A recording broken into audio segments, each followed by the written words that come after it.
Welcome to Around the NFL, presented by Barefoot Wines. The Around the NFL podcast alternates between being the big spoon and the little spoon. From the Chris Wessling podcast studio, it's Around the NFL. Dan Hanzus here. Heroes with me, Marc Sessler, Gregg Rosenthal, Colleen, Wolfe. And it is, we touched on it maybe a little bit on the Sunday night show, but how about that? Kayvon Thibodeau, one of the most iconic, infamous guests in the history of the show, having a superstar moment. That adds more juice to the squeeze, Mark, from our interview years ago, or months ago, I should say. Yeah, it feels like feels like yesterday. The interview felt like it went on for years, actually. Yes. Yeah. And we did. We asked him if he surmised, after having spent an off-season, he's a very new to the NFL, with Coach Brian Daboll, who was new to the Giants, whether he thought that Brian Daboll would operate typically, characteristically, as a big spoon or a little spoon, and he refused to go down that avenue with us. He was offended by the questioning. That wasn't the only thing that rubbed him the wrong way, and I was pulled aside by a high-up booker in the company and said, hey, man, what happened with that interview? Wait, really? Oh, yeah. It's amazing. And this is after two great interviews where I really established like a great rapport between Kayvon and the group, and got him in the flow of things. But they said they're going to wait till I go to Japan again, and then Greg kind of lives in his own reality sometimes. I think Kayvon, to say the least, went out of his way fun to kind of let you know that he wasn't your friend, as I recall. I said, yeah. He said we were acquaintances. It's weird. I talked to him at the difference between me and you guys will feel it. Like once I leave this, you guys are gonna feel like you know me, and it's not because I wanna be you guys' friends, but it's because I'm authentic. But you do want to be our friends, right? I don't. I don't.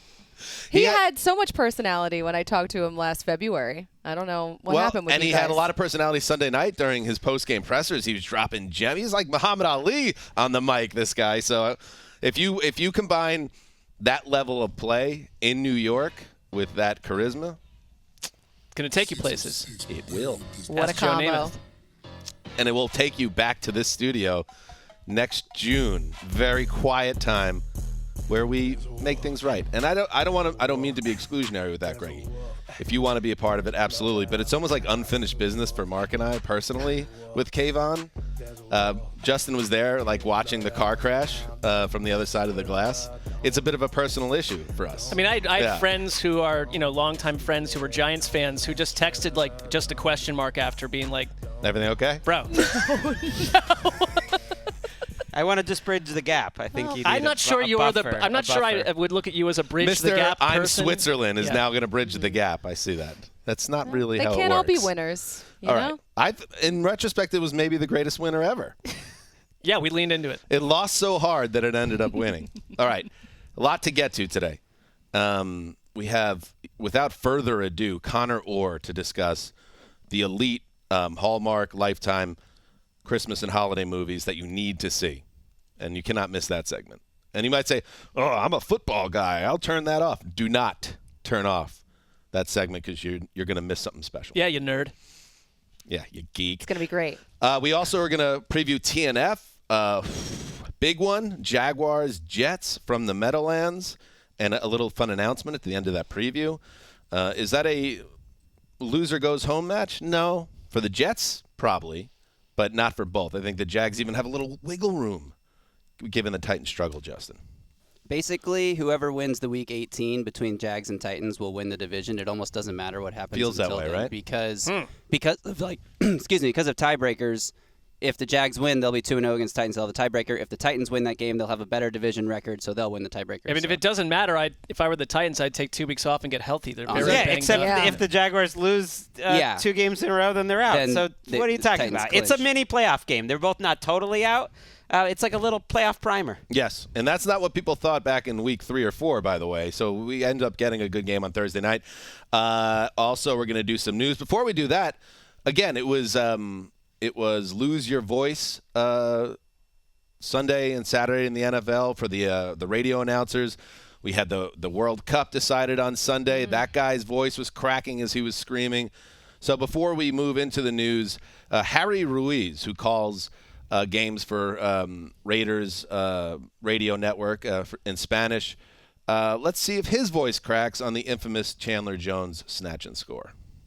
profundos en el campo, solo presión de 3. Ramondre Stevenson con el acarreo y Stevenson sigue de pie, avanza de la 45 a la 40, a la 35, a la 30, lanza el pase hacia atrás con Jacoby Myers y los Patriotas ahora simplemente Chandler Jones intercepta el pase, Chandler Jones se mantiene de pie, Chandler Jones se va hasta la cocina, touchdown. Hasta la cocina? Is that to the kitchen? To the house. To the house. To the kitchen. To the kitchen. No, you're right. It is To the kitchen. To the kitchen. Maybe it means something different. I don't know. Pases laterales y los Raiders de la manera más improbable posible en la historia del fútbol americano. Most improbable. Han ganado este partido. Why does everything sound better in Spanish? It really It's does. so lyrical. I was just Great thinking language. that it really rolls It's a off. beautiful the- language. yeah. We need that. One word in the next. We need that for us. Let's do that. Let's No one study- tops America. Easy, Greggy. Easy. What we're gonna do is we're gonna go dark during the summer. We're gonna become bilingual and come back. And Mark, this one you'll love. Yeah. We'll do every show in English, and then we'll take a break. We'll have a cup of coffee, then do the same show in Spanish. I And think just double up and I think it's a service. that gain a we- bigger audience. I mean, So- if we were more aware, we would have learned Spanish about 12 years ago. If we really understood how this country works. So you're all learning Spanish. Like no one's gonna learn German. We all took it. Did no you all one's take it gonna as go kids? So we have a little French. base. We have a little base. Yeah. I took it as a kid, you know. Colleen's too. going to learn Latin, actually, just in case. Arabic. Dead language. Just in case I it makes took a Latin. comeback. I Latin flipped from would be Spanish great. to Latin in high school because it was supposed to be easier, and it was. Don't do that, kids. It's useless. Spanish would have been way Gaelic, better. maybe.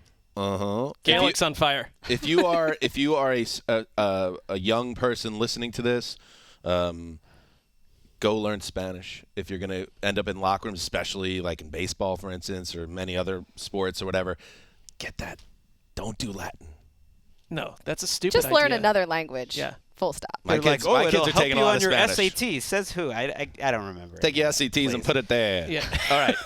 Let's. I think that's what you did back in the day. And then my Uncle Bill Sure. always used to say, and he was right. He said, you got to take as many business and economics courses as you can. And my Uncle Bill also said, what's the last 4 letters of American? I can. So anyway, this guy knew his stuff. He also shot free throws underhanded and was very good, Bob Cousy style. So I feel like I should have taken more economics and business courses. Would have helped us in our career if we had more business savvy. Yeah, I didn't take one, not even one. So missed Same. that boat too. Anyway, forget about the regrets. We got a lot to get to. We ended up okay. Yeah, look at us now. I took Uncle plenty Bill of. I sounds a took little- plenty of econ. Overrated. What did it get? What did it matter? He went econ. What I mean, did it I took matter? 4 years of Spanish I like in that. college, and I can't do anything with it. Samesies. All right, let's get to the news. Oh, by the way, before we hit the news, I want you to know, Justin, what we're about to play did not come from this side of the glass, nor is it endorsed, but it's quite enjoyable from Aaliyah and our great editor friend Drake, excuse me. Alrighty, we were reporting outside of SoFi Stadium for the Chargers-Titans game, and we are out here asking Titans fans who this man, resident Titans fan, Justin Graver, is, and if they know him. Amazing. Are we familiar at all with NFL Network around the NFL? Yes, So do we know, by chance know who Justin Graver is? I do not. No, I don't. Justin? No. No. Gravedigger? Grave? Nah. Who is that? No, who's Justin Graver? Titans film room? No. You've never heard of the Gravedigger? Not in a football context. First thing that comes to mind when you see this picture. Yeah, I don't know this guy. I have no idea. Don't know that guy. Beauty. He look like he's very studious. Oh, that hurts. The handsome cat right there. Yeah. Hey, nice close there by Derek Henry Very fan. studious. Justin, your thoughts? There's got to be some. Who's that? we doing here? I don't even know who that is. No one else does. Wrong number. I was hoping he was going to forget. Yes, Justin. Something fishy's going on with that edit, I think, because some people would have known who Oh, I am. wow. He doesn't even believe the truth. No, I like that. Deny. Tell yourself that. Very good. They wanted to play it on Sunday. Like, And I don't know, a certain 8-foot monster that sits behind you and doesn't speak was like, oh yeah, it'll be great because his parents are going to be here too. And I'm like, what? That makes it a better thing to play? Well, Gregg and I were pushing for it hard on Sunday. We were like, I think it'd be funny. They would like it. But it felt like a tough day for the Titans fans and the Graver family. We don't want to. We had a lot of great football to recap on Sunday. Okay. We don't need to bog it down with that. Right. Nonsense. That was a long pod. Anyway. You know, we know who you are, and many of our listeners do, and I do love you, Justin. Well, thanks. That was fun. I think you're very studious looking, too.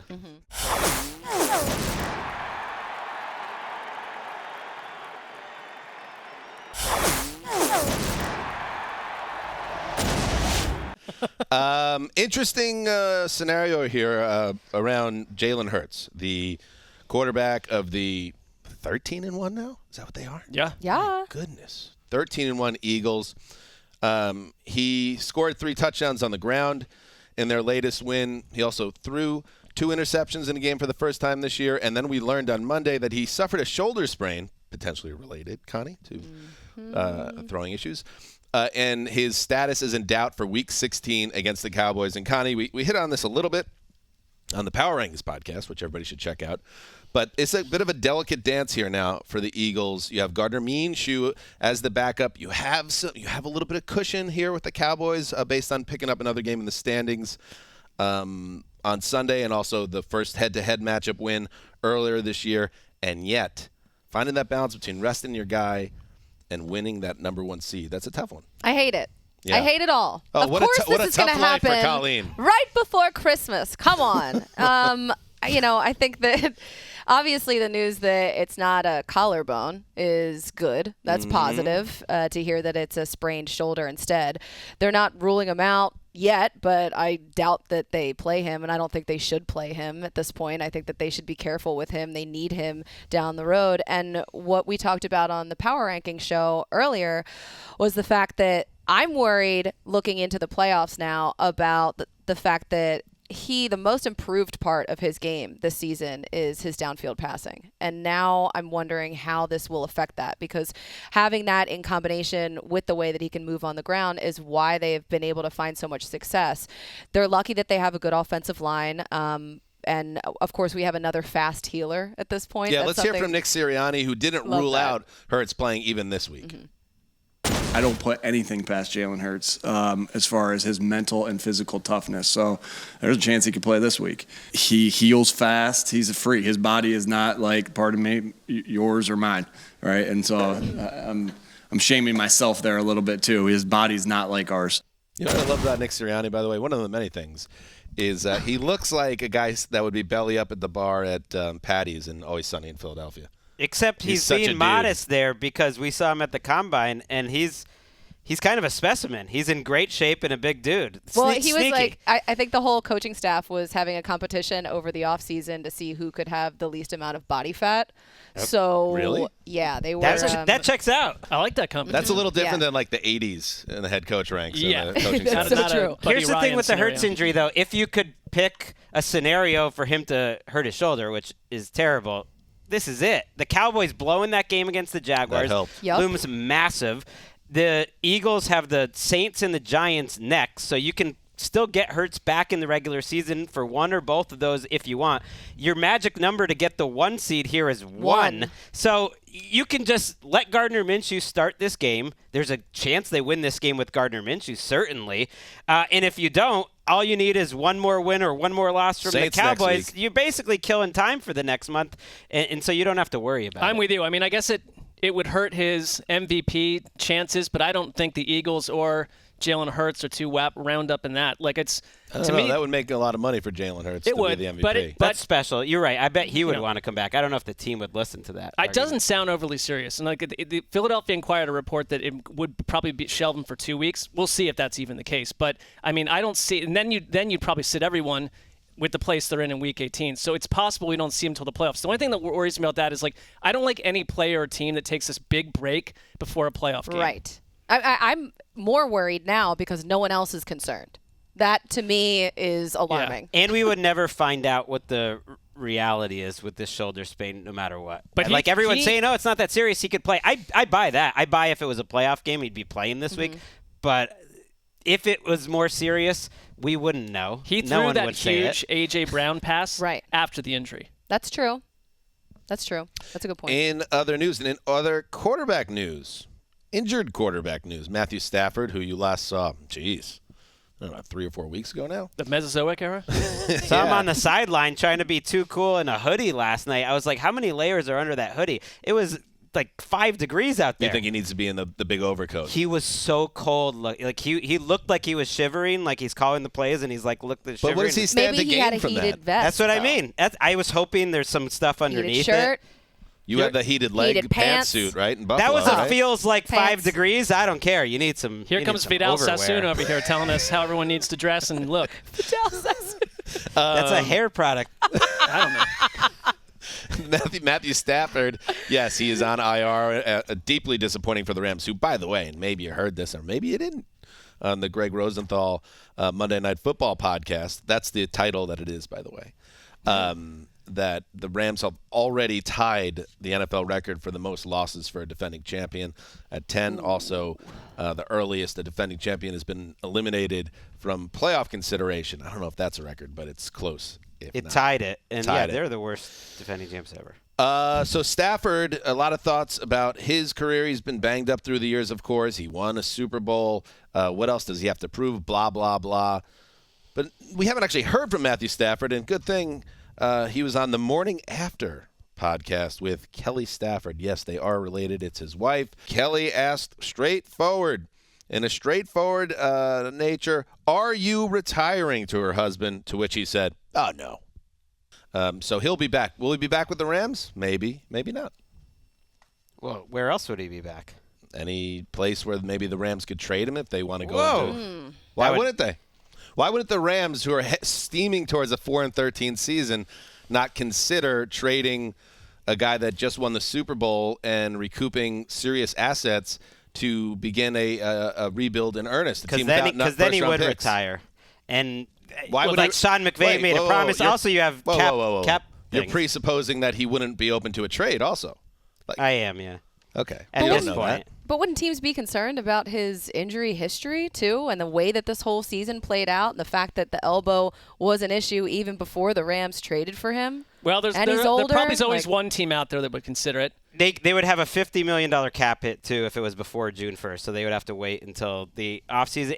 I've heard speculation, Stafford and Aaron Donald, the situation in terms of them playing or not could be different if they were, in a competitive situation this year. When we heard spinal cord, it was like, oh, that sounds troubling. I don't know if anyone or everyone believes that it's like the most serious injury ever, that they're actually kind of looking at Donald and Stafford not playing as a sign that those guys will be back because they're thinking about saving them for 2020. I think part of the issue is you've got to almost do a Cincinnati Bengals-esque offseason attack on the offensive line. And you've got to convince Matthew Stafford that you've got a second and third round pick and then a bunch of 6th-round picks. That's all you got. You go into next offseason, you're $5+ million in the red on the cap. I know the cap doesn't matter, but that's not a great situation. And so you're right. If you ever try to move Matthew Stafford, you can't do anything financially. So how do you get these resources? How do you rebuild a line that's shattered and not run? They want to run it back. That's the big term from last year. You don't want to run this back. No, you do not. In other news, Taylor Heinicke is obviously a figure that's very popular with Commanders fans. Despite the difficult nature of Sunday night's loss, they still are in the playoff chase. And yet the head coach is keeping it open that Heinicke might lose his job still to Carson Wentz. I think the biggest thing more than anything else is, sticking with Taylor and what we're trying to establish. And it is something, though, that obviously is talked about, obviously, out there. And it is something that, to be quite frank, as I do have to think about at some point. But if we can if we can get back on track and play the way we've played and do the things that we've done, then we'll stick with where we are. Until then, I will do that. Mark, you're shaking your head. Well, I just feel like Ron Rivera has never had a likable, buy-in, solid plan at quarterback in Washington. He was lucky he had Cam Newton, where there weren't a lot of questions about that in Carolina. But I don't really understand why Ron Rivera would need to even float this so that we have to discuss it, because I get that Taylor Heineke's imperfect, but I am not nearly in the realm of thinking that Carson Wentz is this automatic massive upgrade. I mean, I think that Heineke at least has immense buy-in from the people around him. There's no perfect solution. They don't have a great answer at quarterback. Go switch him. Go put Carson Wentz in, and then watch that thing go south and answer questions about that next week. Well, Heineke is starting against San Francisco, but him throwing that out there would indicate to me there's a chance Wentz plays in that game if Heineke struggles. I think it's telling Rivera, with the playoff spot on the line, recognizes that Heineke's probably been the luckiest quarterback in the league. Like PFF grading, only Zach Wilson is worse than him this year. No one has thrown more, had more turnover-worthy plays in the league, per snap than Heineke, and that he probably thinks Wentz is a little better. And in a vacuum, I would agree, but it just seems crazy with this team the way it's gone to go. Do you back feel to like Wentz. Anyone in the locker room wants Wentz? Suddenly starting? Well, I think the thing is now Rivera has the option of using Wentz because last week was the first game that he was active since breaking his finger. So maybe now he's actually available to play. And if Heineke keeps turning over the ball or if they just keep kicking field goals instead of scoring touchdowns, then maybe he does have to go to Wentz. I want Wentz in the Taysom Hill role. Wentz is like too proud of a guy to ever do it, but are you kidding me? Carson Wentz is the perfect Taysom Hill, Jeff Driscoll second quarterback to rotate in and out. Wow. He's so big. Like, that's the best part of him. He's not really a quarterback, but he throws it well enough. He does get hurt, though. I don't know. That's fine. I mean, at this point, you take Gregg the doesn't risk. care about that. I'm saying you use him as a runner. When a team that can't get the ball in on the goal line and you have a guy who's bigger than Cam Newton and is a great goal line option as a runner. I'm just saying. Gregg wants Wentz as the sacrificial lamb. You don't think you say he's too proud? How do you know that? Well, I hope he's not. I hope start using him as Jeff Driscoll. Start doing a rotation. Let's Sounds get like a funky. challenge. Greggy's on one today. As we all know, excited to really go ahead and start to take command. The Hal Sassoon himself. And two quick transactions. Sammy Watkins, who finally, by the way, is 29. I mean, we've been waiting for Sammy Watkins to be 29 years old for 10 years. He always seemed to be like 25, and you're like, well, he's been in the league for 10 years. Well, now he's 29. Kind of looked like 39 on the field with the Packers this year. Not a lot of juice, and they cut the former first-round pick. He is going through waivers, and any team can claim him. Jonathan Taylor also, one of the more disappointing seasons of any player this year, always hurt, suffered a high ankle sprain in Saturday's loss to the Vikings, and he has now been moved to IR. So Taylor, who battled ankle issues for much of the year, is done, and now the Colts can say, how do we get 2021 Jonathan Taylor back? Let's fix our offensive line and find a quarterback. So a lot of things to do. Taylor is not the problem there, but this season was a problem for him, just like many other Colts. All right, that's what's happening in the news.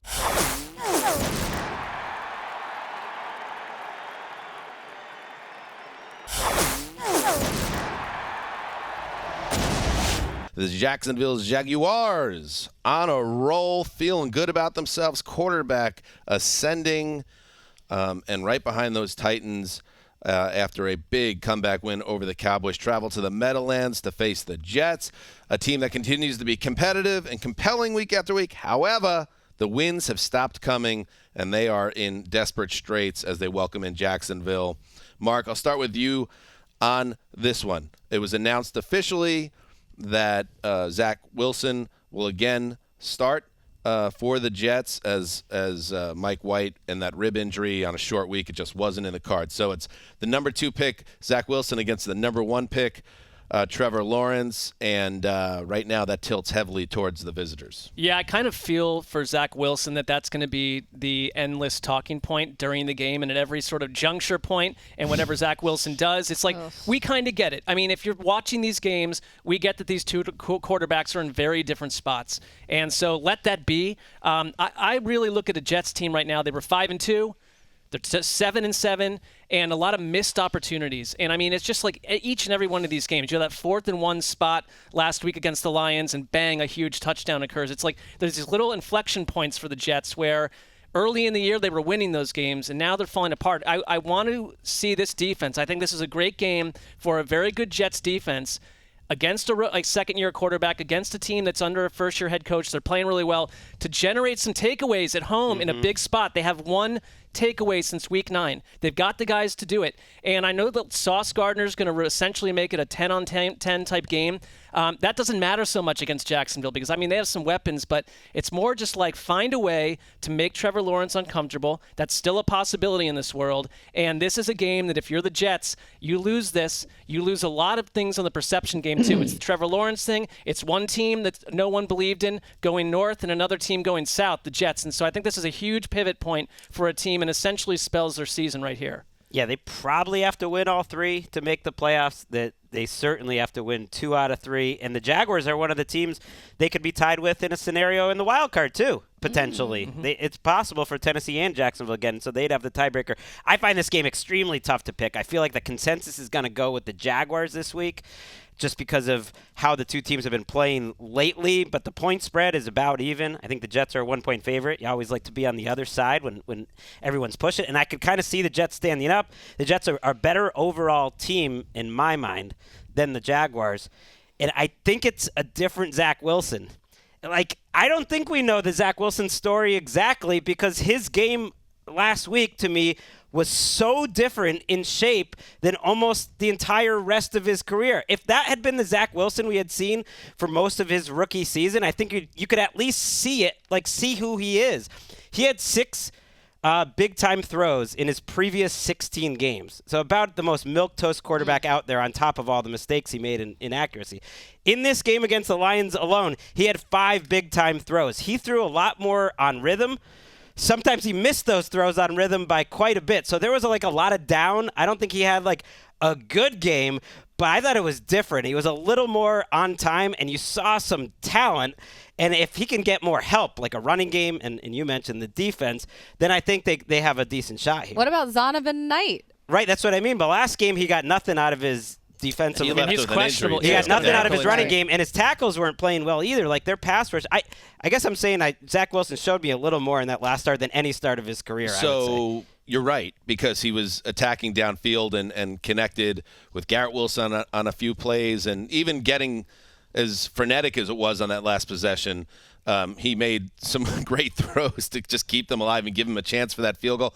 That said, it was an extremely erratic performance from Wilson, and it was one that he threw. The one interception he threw was a terrible read where he misread the coverage and just floated a pass that was easily picked off on first down with a clean pocket, and Garrett Wilson flashing open as Elijah Moore is double covered in a zone. And it was just like, oh, man, this guy is killing us.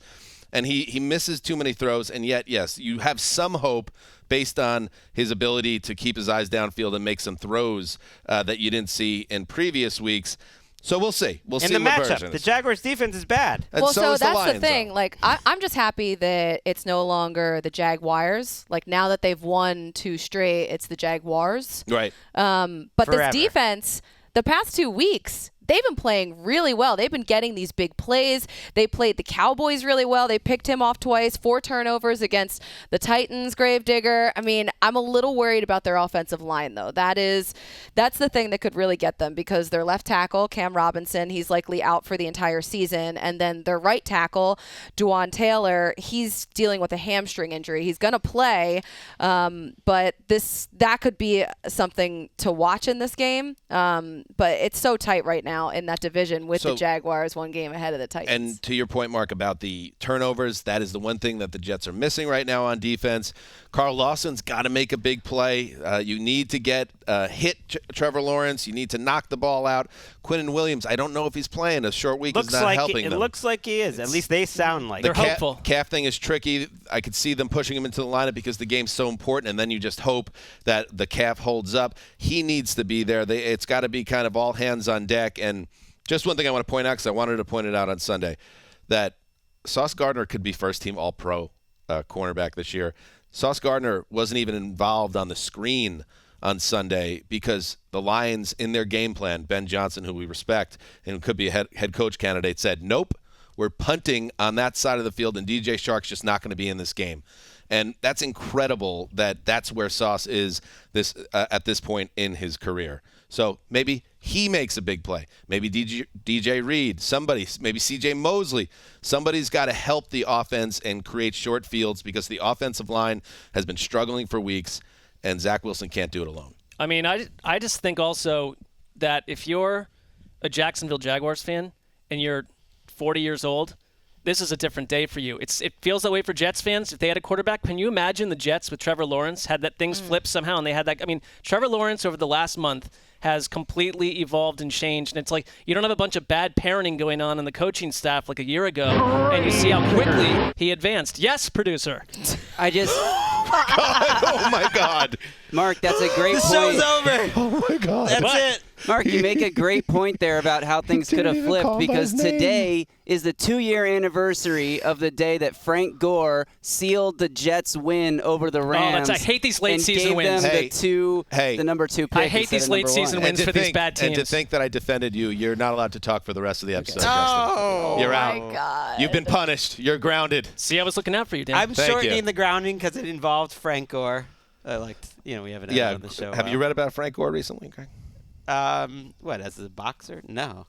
Well, Frank Gore is, check the blotter, I guess I should say. Greg on the wrong side of history. You're breaking bad news to me. Sorry. Oh, no. What a great coaching matchup, though. Doug Peterson has kind of been in his bag lately. Like, he owned Dan Quinn in that game. Like, they had a stretch of plays where they were so far ahead of what the Cowboys defense was doing in terms of misdirection and everything, going against Robert Saleh. I think there are spots in this Jets defense to attack up the middle. That's where they like throwing, and that's not where Sauce Gardner will be, where it's like Jordan Whitehead and Will Parks and their linebackers, and that's where Christian Kirk tends to roam, and Zay Jones, and I think you'll see a lot of that. So it's a great coaching. This is one of the best, most interesting games of the year, I think, because these. Wow. Sell it, Greggy. Whoa. Amazon check in the mail. Okay. Company man. Here's right what I mean, here. though. We agree with Mike McDaniel, like kind of about December football. It's a build up to this. Guy gets it. These are two of the teams that have kind of changed who they are all season, and it's been building to this, and now it's like you get to find out who's the real one. It's good. Sometimes I feel like it's a body swap comedy where the Jets were the feel-good also-ran team that is like charged into relevance, and now all of a sudden the Jaguars have kind of taken that spot. That has to be a little frustrating for you. Well, the good thing they play. Yeah. I think I'm picking the Jets in this game. Should I feel good about that? They've been a very tough team to pick all year. No, I would be very wary of picking Zach Wilson in a primetime game with a lot on the line. I got a feeling. Tough one. It's a bummer. I'm loyal to football. He is.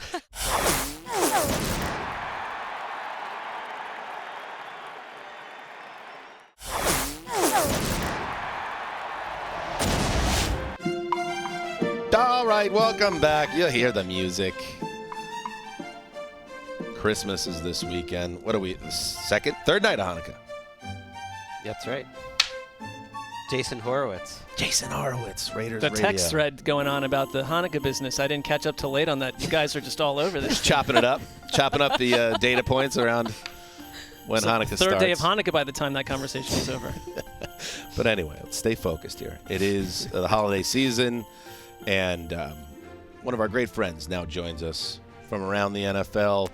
Once upon a time and now, Sports Illustrated Monday morning quarterback, a gifted football reporter, and a hell of a man. Yeah. Conor Orr. Or are you kidding me? Are we going to talk about some holiday films from Lifetime, from whatever, wherever, streaming? Let's dig into it. This is going to be fun. Yeah, let's do it. Hallmark, Dan. Come on. Hallmark films. Yes, of course. They are not movies. They are films. And it's funny, Conor reached out to me, months ago. I'm talking, it might have even been October. And he's like, hey, I got to come on the show, and I got to talk some of these Christmas movies because you and your lovely wife, her name, I'm sorry? Allison. You guys, you ingest these films and you process them, and you wanted to have a platform to speak on it, and I am so happy that we can give that to you.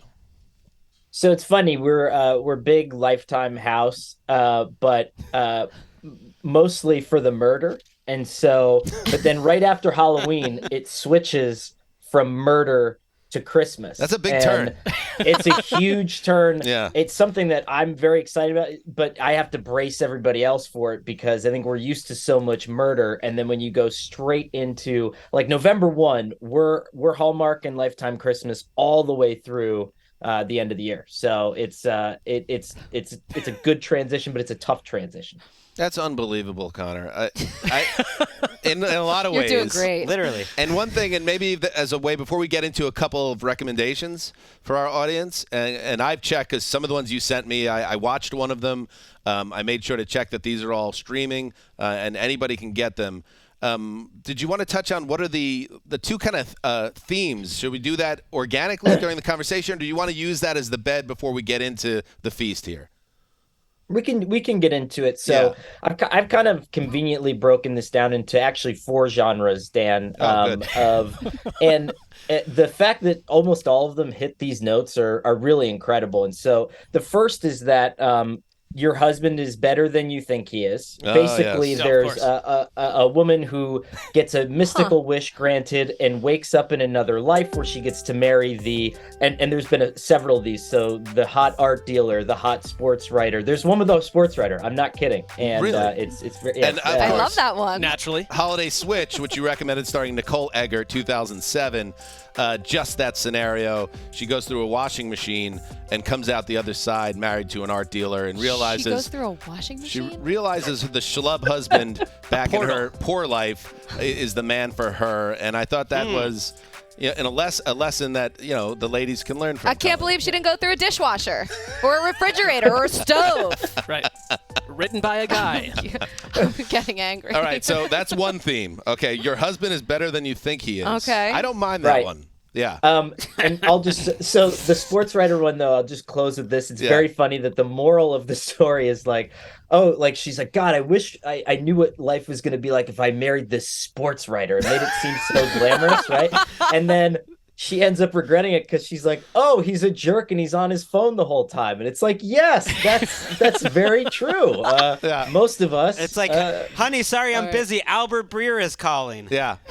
I'm never home. I work every weekend and I have a slight gambling habit. Sorry. Yep. Merry Christmas. Okay. Theme 2. Next, theme 2 is I'm a big shot coming back to my small hometown, and it's time to focus more on Christmas and marry the girl in high school I overlooked. Oh my God. This is why I don't watch Hallmark. Big fish, small pond. Oh, yes. Is it? And does the gender switch here? Is it also sometimes the woman as well who's successful and comes back and says, well, that's not what life's about? Correct. So that would touch more on Christmas in Tahoe. And so this was a very powerful female marketing executive who came back to Tahoe to save the family's Christmas hotel.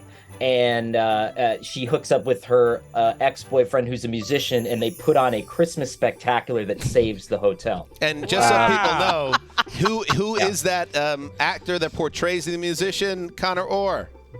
Well, it's not the actor that portrays the musician. There's a bellhop in there played by the lead singer of Train. The lead singer of Train is in that movie. And so good. My question is, how did the lead singer in Train make time to shoot this film when he's playing every NFL event, pre-game shows and whatnot? There you go. He was so good. He delivered an Academy-worthy performance. I would like to see like the film that happens a year later after powerful figure goes back to small little misty hometown, gets swept up in this emotional drama. Then like a year later, it's like, wait a minute, totally wrong decision. And it is trying to book the first. I also want to know, like, how bad an actor is the lead singer from Train that he couldn't be the lead guy who's the musician. Well, he probably plays the music. He had to prepare for like the 2014 NFL kickoff from San Francisco, probably. Connie, and that's another one. That one's again. These are hitting some. Uncomfortable pressure points in terms of what are they telling the women watching this to do? That your career doesn't matter, and the only thing that actually does matter is having a family and making that family happy. Is that right, Connor? That's subliminal. Pretty accurate? Oh. Now you're making me seem like I came here from the Patriot News Network. No, this is not. I like these because they're very easy storylines to follow, and I'm not a smart person. That's sort of. Will you allow, Connor, that there is some of that messaging baked into it, perhaps at a largely female audience? Oh, 100%. I mean, that's why you're seeing Candace Cameron Bure, who's sort of the Meryl Streep of Hallmark, coming under fire for some of her. She's got some hot takes. When you kind of unleash her, it gets a little scary out there. I think certainly not takes I'd endorse. The entire network is probably aimed at people who have already made these decisions, who are cemented in them, and must just be confirmed by the film that they made the right decision. This all makes me a little nervous because constantly my dad is telling me around this time of year that I need to go, I need to leave NFL Network and go work at Hallmark Channel. Great advice. As an actress, or? I don't know what he thinks I'm going to do there. That would be great if you came for Candace Cameron Bure's crown as the queen. Wow. I'm not sure I want to sit on that throne.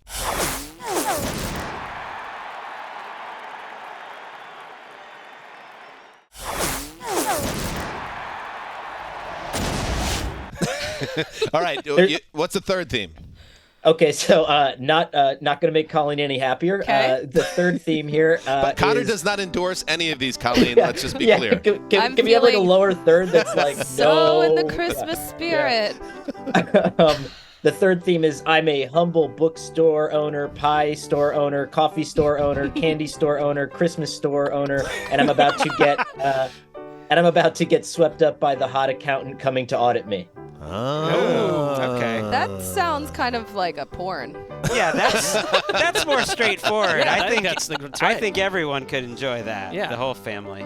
How does your daughter, Evelyn is getting older. Is she old enough to watch some of these movies? We did. We all watched A Royal Christmas together, that's the fourth category of just straight up bangers where you're just vomiting Christmas everywhere. You put the network's biggest star on. You spend a little bit of money, and Lacey Chabert from Mean Girls was in it. She's pretty good. Jane Seymour. That's a good booking. Wow. Yeah. Oh yeah. And what happens? They're just getting together and having Christmas. What is the theme for number 4? It's got to be some drama point. Lacey Chabert is a humble tailor's assistant who's dating her run-of-the-mill college boyfriend, and then surprise, guys. Her college boyfriend is actually a prince of a small country. Stop. Oh, yeah. The old switcheroo. Theme 4. Yeah. So it's like Coming to America? I don't get that. So all along she didn't realize he just floated through high school as a secret royal? Okay. Floated through college as a secret prince. Eddie Murphy might be able to sue the screenwriters of that particular franchise. It's in reverse, though. She proved her real love for him because she didn't know he was a prince, you see. This is all making me want to murder. I know that Hallmark is murder and then Christmas, but for some reason Christmas is making me feel murder. I understand that. We want to get that out of you, though. Is there a point in those films where there's a misunderstanding where it appears that the partner was in it for the wrong reasons and is like, no, but you don't understand. I loved you before I knew you were the prince. Like, no, the other romantic rival framed it to look otherwise. Any of that dynamic going on? So it would kind of be the other thing that you would expect it to be, which is Jane Seymour, who's the queen of this small nation, doesn't accept Lacey as royalty. Of course. And so then, she has to kind of work her way into royalty, but also Jane Seymour's got to eat a cheesesteak because they're from Philly, and so there's a whole shoot. Colleen's back in. All right. Can I just say the film I watched, Holiday Switch, 2007, Nicole Eggert. This really made an impact on you. It actually kind of did, and I sat down and watched it with my wife, and when it was over, and I guess this is the biggest endorsement I could give it, I felt a little better. I am concerned for you, Dan. How did Emily feel? She, you know what? I think she kind of was into it a little bit too. And we had some fun watching it, poking at certain plot elements or actors that were maybe a little outclassed. I think that's the fun of the films for me, which is, yes, sometimes it's a shoestring budget or it's an actor you haven't seen in a while, and then bang, they're in a lead role. And for instance, Eggert, I thought, gave an excellent performance in Switch. I think she really nailed it. And it's a reminder that, maybe the gigs dry up, but when you get the opportunity, you could shine. She's grown as a thespian, too. Maybe she's been working on her craft behind the scenes. It's a little bit, for those roles, Connor, these leads, they're pretty dramatic roles. And they're meaty roles in which the emotions are all over the place. And if you don't have the right person there, maybe that's why the lead singer, Train, was stuck as a bellboy. He didn't have that dynamic range.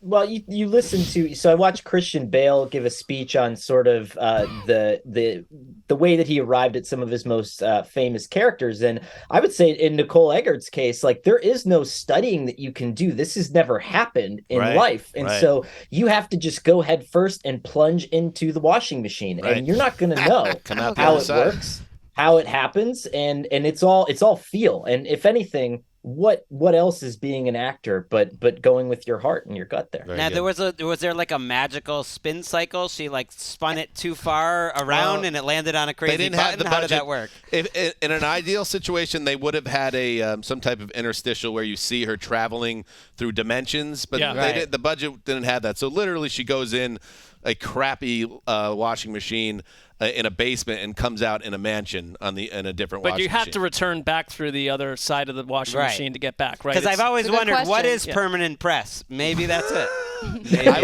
I would say check your settings closely if you're looking for an escape in your life, and look up Holiday Switch, which you can get quite cheap on many streamers. Wow. Gonna watch it tonight. See, it seems like we could all make that jump to Hallmark one day.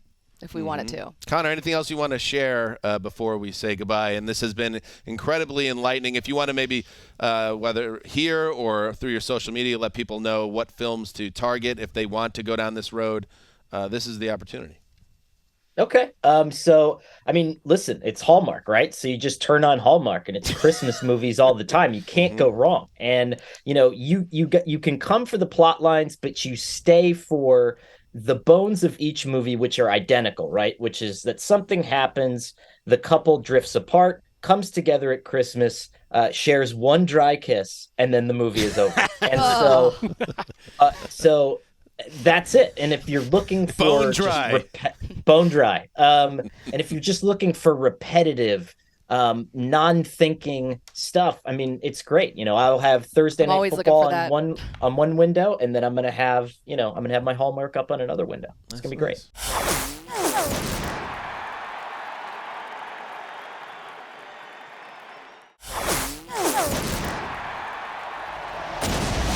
Connor, it reminds me of this tweet that I saw over the weekend. This guy, he wrote that I forced a bot to watch over 1,000 hours of Hallmark Christmas movies and then asked it to write a Hallmark Christmas movie of its own, and actually has a script here. So do you mind if I share a little bit of that? Okay. I would love to hear it. Yeah, you can critique it? Okay.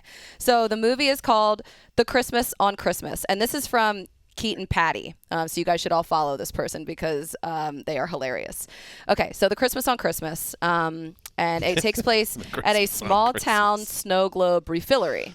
We see a single mother refilling snow globes with Christmas juice. She is widow. Her husband died in every war. Ooh. Single mother. I refill snow globes better than Jesus Claus, yet still my twins are dad-free. Why? They need double dad. Businessman enters the shop. He wears clothes that cost money. His hands are briefcases. He's Hallmark hot. The single mother says, "Hi, do your snow globes lack wet? Hurry, Christmas attacks soon." Businessman has flashback to when he was business boy. A Christmas tree explodes his family on purpose. Ouch. He now hates trees and Christmas and explosions. He exits the flashback. Businessman says, "Shut your sound. I am from huge city. I bought your land and am turning it into an oil resort." That's the antagonist. And then the single mother says, "Rude behavior.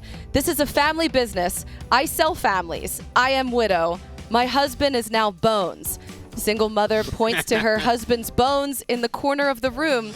They are all gift wrapped in eggnog. This is amazing. There's more, but I mean, that's the best. The Hallmark hot dad, I feel like that's like Blake Shelton. Hallmark hot, I think, is a thing. Yeah. Well, it shifts from. I feel like it's a fun kind of identifier of where we're at societally, right? Because if you look at movies from like 2007 and then 2015 and then 2022, the body type and sort of the desirability of the person is completely different, right? And so they're sort of adjusting with the trends and the times, you know? And that's what you need. You need to keep adjust. Even in the world of Hallmark films, you got to adjust with the times. But the kisses, always bone dry. Bone dry. Connor, you've said it all. Wrapped in eggnog. Hit up Connor if you want some recommendations on Christmas films. I will be checking out Christmas Detour. I plan. Yes. I plan. Classic. What is the train guy one? The Christmas in Tahoe. Christmas in Tahoe, absolutely. Thank you, Connor. Have a Merry Christmas, my friend, and a Happy New Year, and we'll see you soon. Happy holidays, friends. There you go. Connor. Merry Christmas. See you, Connor. Wow. Oh, I miss him. I know. He's the best. Can we just have him in here? Can we have him? We'll put him in the corner. I feel like that was his bones. Connor's are in the dream. corner. It's in the corner with the eggnog wrapping. to come on and not even have a hint towards football. That's what Connor wanted all along. I think we needed that. Mark, and I would say that maybe this Christmas season, give one of those films a try. In fact, Holiday Switch, 2007, Nicole Eggert, and a husband looks suspiciously like John Ritter to the point you look him up and it's like, oh, he played John Ritter in an unauthorized Three's Company Holiday Switch? TV I'll write this down. film from 2003. I'm writing this down. Holiday Switch. Holiday Switch. I feel like that could bring up multiple things on a Google search, but I'm going to... it will only bring up the 2007 film, I hope, with Nicole Eggert. If you could just watch it and let me know if anything. I'll report back to you. If you feel from it. I am susceptible to these That's why I'm films. curious. Yeah. I think you could be. I am. Because the pathos of the Eggert performance does land for me. I wrote it down. All right. We have some developing news. What? Based on a story This better be big. If it's not about a Christmas movie, I am leaving. It's a two-pronged story. The Ravens have claimed veteran Sammy Watkins off waivers on Problem solved. Tuesday, in part because, or possibly because, Devin Duvernay left practice on Tuesday with a foot injury, and there is concern it could be significant, according to stinks. Pellraiser, Tom Pelissero. The Ravens It's got Liz injuries. Frank written all over it. She never takes a holiday off. Harlot. That stinks. I think the Ravens are cooked, by the way. I think this is going down a bad path. Did you hear? See Duvernay's kind of barely been playing lately. It's been rough out there. What does that at say, receiver. Considering they're did you see the Got news Sammy Watkins and Deshaun Jackson? that someone papered the outside of their facility with like fire Gregg Roman flyers? No, I did their not see offensive that. coordinator. And it was, led to people asking John Harbaugh, are you planning to make any changes to your staff? And then someone else on the staff actually Instagrammed a photo of one of the flyers before It was quickly Tyus taking Bowser. it down. It was the pass rusher he did. And it's like, what are we doing? Yeah. why are we amplifying that? He deleted it. It was unclear if he supported it, but he just said, okay. I don't know Sounds about like that the one, act of a Tyus. child gang. Anyway, that's interesting. Sammy Watkins, I don't know, man. I don't know if he gets open anymore. All of my wives are bones. That is America. But I must make money for my twins to live. They are a prince. Single mother. I too own twins. Please, don't have bought my land. Christmas is today. Businessman. Laugh. I bought Christmas and now it is never unless we go on dates. Single mother. I cannot date because of a snow curse. I pray Santa helps me. Santa cannot help. She did not know, but Santa was her husband. Santa is bones.